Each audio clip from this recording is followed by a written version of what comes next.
कल अक्षय तृतीया है। एक बहुत बड़ा उत्सव है सनातन धर्म का। कल के दिन जो भी शुभ कर्म किया जाता है उसका अक्षय फल प्राप्त होता है। और अक्षय फल का अर्थ होता है भगवत धाम, क्योंकि स्वर्ग में कर्मों का क्षय हो जाता है, सुख का क्षय हो जाता है। इस दुनिया में भी जो सुख है वो मिट जाते हैं, क्षय हो जाता है, खत्म हो जाते हैं भोगने के बाद। अक्षय सुख केवल भगवान के धाम में, वो सुख जिसका कभी नाश ना हो। तो कल का जो दिन है वो है अक्षय तृतीया। इसी दिन सृष्टि की शुरुआत हुई थी। इसी दिन भगवान ने तपस्वियों का आदर्श प्रस्तुत करने के लिए नर नारायण ऋषि के रूप में अवतार लिया था। 4 धाम में बद्रीनाथ, इसी दिन बद्रीनाथ जी के कपाट खुलते हैं। इसी दिन हमारे ब्रज में जितने भी ठाकुर जी हैं, सिद्ध विग्रह हैं, सबके चरणों के दर्शन होते हैं, सर्वांग दर्शन होते हैं, चंदन से श्रृंगार होता है। आज के दिन ठाकुर जी की गर्मी डिक्लेयर हो जाती है, फुहारों का स्नान शुरू हो जाता है। अक्षय तृतीया के दिन जल विहार लीला शुरू हो जाती है। अक्षय तृतीया के दिन ठाकुर जी निकुंज में जो अष्टयाम है उसमें स्नान न करके कभी मान सरोवर, कभी रूप सरोवर, कभी मधुर सरोवर, कभी स्वरूप सरोवर, कभी जमुना विहार करते हैं, कभी हरदनियों में भगवान विहार करते हैं, फुहारों में स्नान करते हैं। मतलब निकुंज धाम में आज के दिन गर्मी डिक्लेयर हो गई और ठाकुर जी को फूलों से श्रृंगार प्रारंभ होने लगा। अब मणियों का, सोने चांदी का श्रृंगार न हो करके कल से ठाकुर जी का श्रृंगार हुआ करेगा निकुंज में फूलों का श्रृंगार। यहाँ तक कि ठाकुर जी बंगले भी फूलों से सखियां सजाती हैं, उसमें गुलाब जल, अनेक प्रकार के इत्रों के फाउंटेन, फारे चलते हैं। उशीर निकुंज में ठाकुर जी के किसी प्रकार की रस लीला होती हैं, सखियां सजाती हैं। श्री जी के लहंगे, ठाकुर जी के पीताम्बर, श्री जी की चुंदरी, ये सब फूलों से सखियां।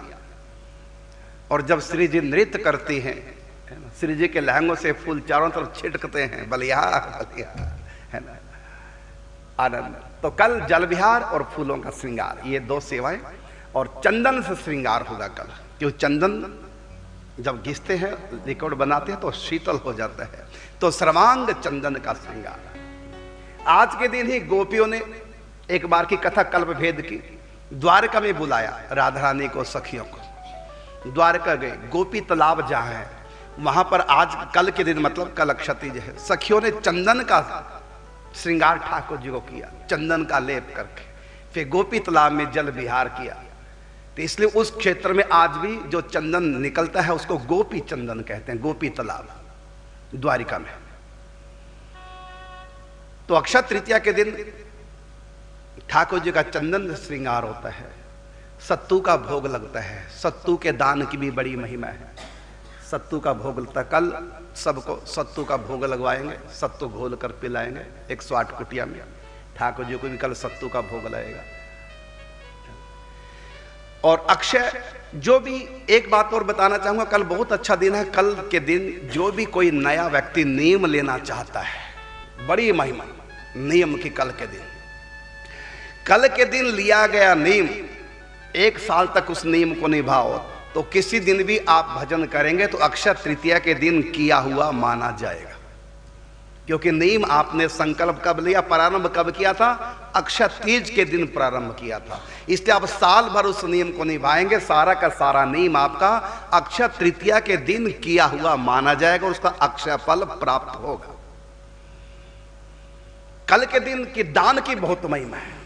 शीतल वस्तुओं का दान किया जाता है, जैसे जल से भरा हुआ घड़े का दान, जल का दान, कोई प्याऊ लगा सकता है, कूलर का दान कर सकता है, हाथ के पंखा, पहले जमाने में कूलर के जमाने नहीं होते तो हाथ के पंखे दान करते थे।